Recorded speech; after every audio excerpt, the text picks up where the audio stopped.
Hey everyone, welcome back to It's About the Journeys. This is the final part of our Madeira series, where we wrap up our adventure around this incredible island. After experiencing it firsthand, it's easy to see why so many Europeans choose Madeira as their go-to vacation spot. It's home to dramatic coastal cliffs, lush forests, volcanic landscapes, and some of the most breathtaking views we've ever seen. And we already can't wait to go back. To start off this video, we're going to explore the city of Funchal and grab some lunch at Casal da Penha, a cozy, family-run spot known for its fresh seafood and charming upper-level terrace overlooking the street.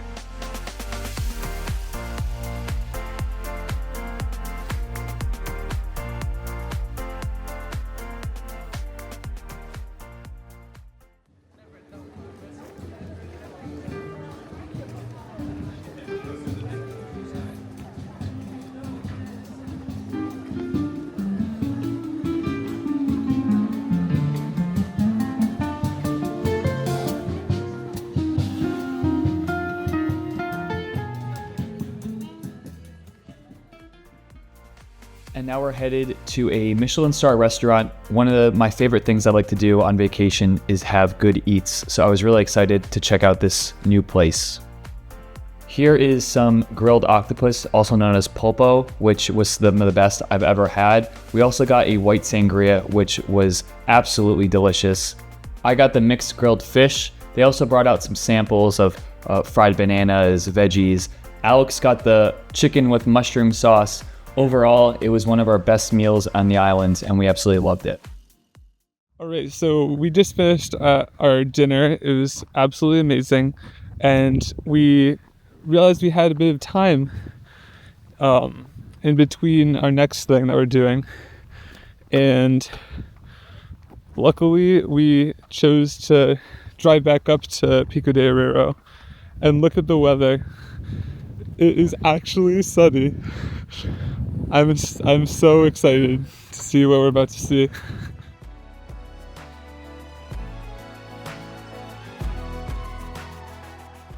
This is the PR1 Hike, Vereda do Arieiro.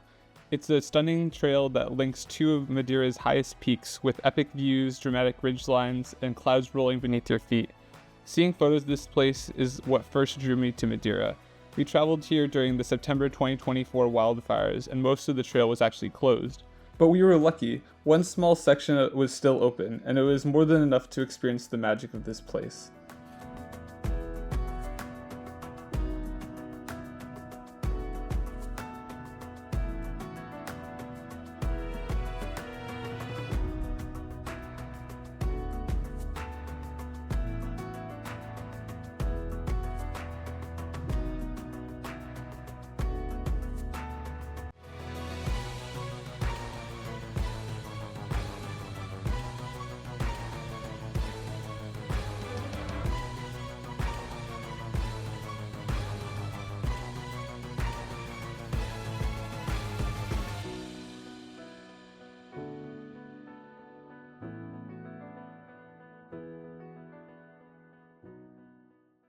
Now we're doing a food experience with Re-Canto Food Experiences. It's a 3-hour food tour right on the outskirts of Funchal. The owner grows a lot of fresh produce right in his backyard and makes wine himself too, and teaches you a lot about how food is made in Madeira. The food and wine was spectacular. We booked it on Viator for about $67 US, and it was worth every penny. But I used to have more wines. But we did 4 hours. Every day we break from other parts of the world.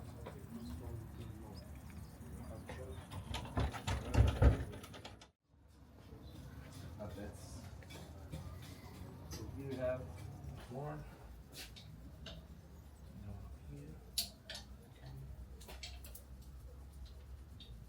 One more.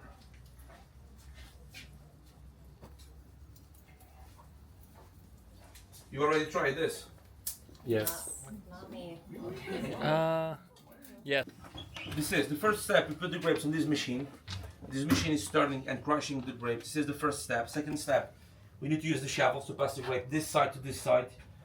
This is a press. We use that one and the other one to do like a circle to close.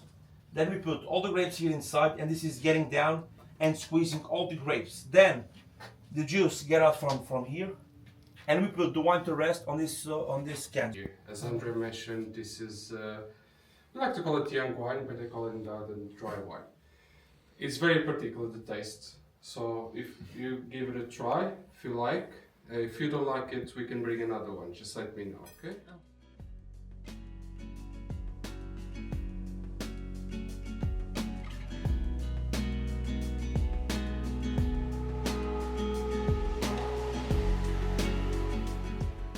This is Rocha do Navio, a hidden gem on Madeira's north coast.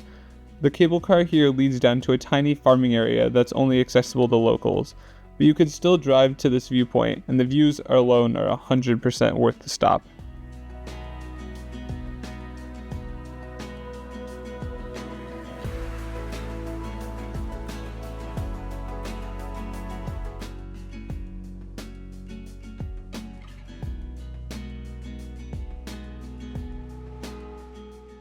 These are the traditional Santana houses, one of Madeira's most iconic sights.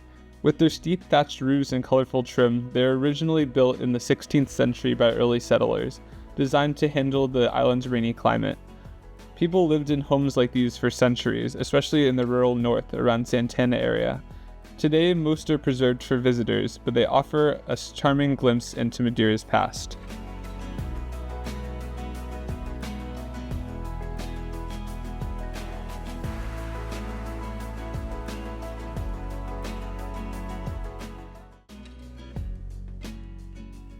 Prainha de Caniçal is a small volcanic beach near the San Lorenzo hike. We heard it was a black sand beach, but the sand isn't as dark as Seychelles. Both spots were a bit overcrowded since they're tucked into small coves, not wide open beaches, but the vibe here felt more relaxed. Right now we are at our one of our last stops of the trip. It's Saturday, Saturday evening. We leave on Sunday, and sunset is coming. We're at Ponta Garajau, and behind us is the Cristo Rei, for pronouncing that correctly. I know that they have one in Brazil, in Rio de Janeiro, as well as in across the bridge in Lisbon at Almada.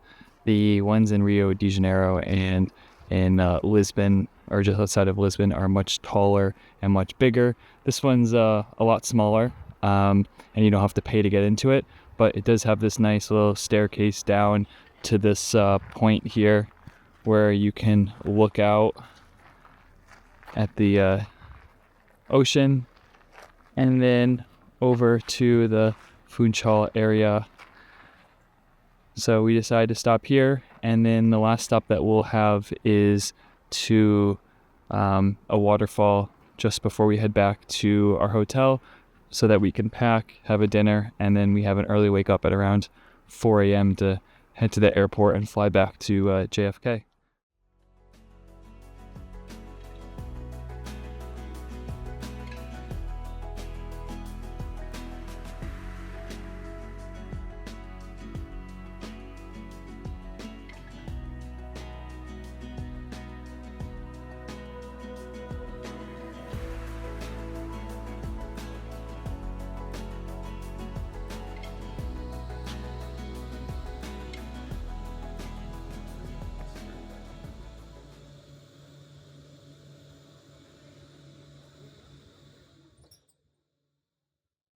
Unfortunately, this is our last stop here in Madeira. This is Cascata dos Anjos.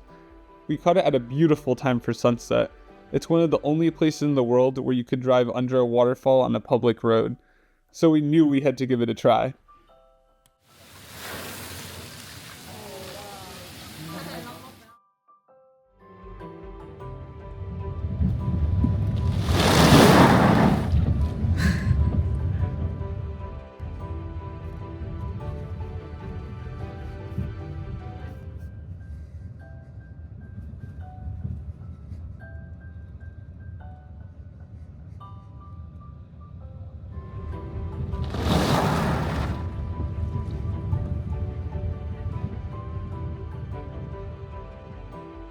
Thanks for coming along on the journey. This is the third and final part of our series on Madeira, so stay tuned. Our next video is coming soon, and we're heading to Texas and New Mexico for a whole new adventure.